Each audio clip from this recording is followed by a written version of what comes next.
Hello friends, তো আজকে আবারও তোমাদের কাছে একটি রেসিপি নিয়ে চলে এসেছি। আর আজকের রেসিপিটি হলো খুব সহজ পদ্ধতিতে মুসুর ডালের এই রেসিপিটা। আর যারা একদম মুসুর ডাল পছন্দ করো না, এভাবে একবার করে দেখতে পারো। আর অন্য কোনো রান্না বা তরকারি কোনো কিছুই লাগবে না যদি এইভাবে মুসুর ডাল করো। তো দেখো, এখানে আমি আগে থেকে টমেটো, পেঁয়াজ, রসুন, আদা ভালো করে ছোটো ছোটো করে কেটে রেখেছি। আর মুসুর ডালটা ভালো করে ধুয়ে রেখেছি।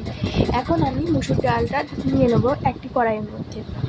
এবার এর মধ্যে সমস্ত উপকরণ আগে থেকে কেটে রাখা টমেটো, পেঁয়াজ, কাঁচা লঙ্কা আর রসুন দিয়ে দেবো।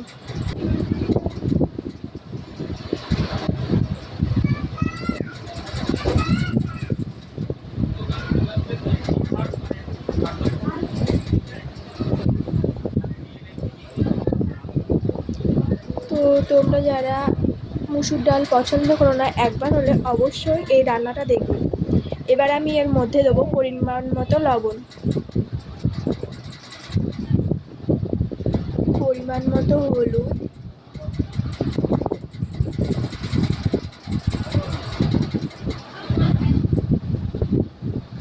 পরিমাণ মতো জিরে,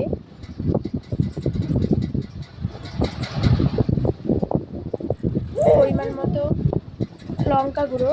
আপনারা যে যতটা ঝাল খায় সেইটা অনুযায়ী দেবেন। এখানে আমি আগে থেকে কাঁচা লঙ্কা কেটে রেখেছিলাম, ওটাও দিয়েছি। এখন আমি কাশ্মীরি লঙ্কা গুঁড়ো দেবো। আর সর্বশেষে দিয়ে দিচ্ছি সর্ষের তেল। এবার এখন আমি এটাকে ভালো করে হাত দিয়ে চটকিয়ে মিক্স করে নেবো। তারপরে এখানে আমি জিরে গুঁড়ো দিতে ভুলে গেছিলাম, তাই একটু জিরে গুঁড়ো দিয়ে দিলাম।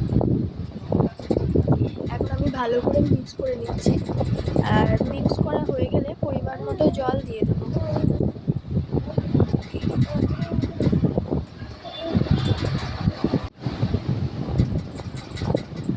দেখো, এখন আমার মিক্স করা হয়ে গেছে।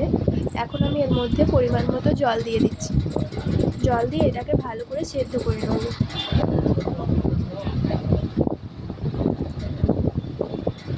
আমি এখানে ইন্ডাকশানটা প্রথমে বন্ধই রেখেছিলাম, তারপরে সব মিক্স করে জল টল দিয়ে তারপরে অন করেছিলাম। তো এখন দেখো, মিক্স করা হয়ে গেছে। এখন আমি ইন্ডাকশানটা অন করে দিচ্ছি। আর এখন আমি ঢাকা দিয়ে এটাকে সেদ্ধ করে নেব।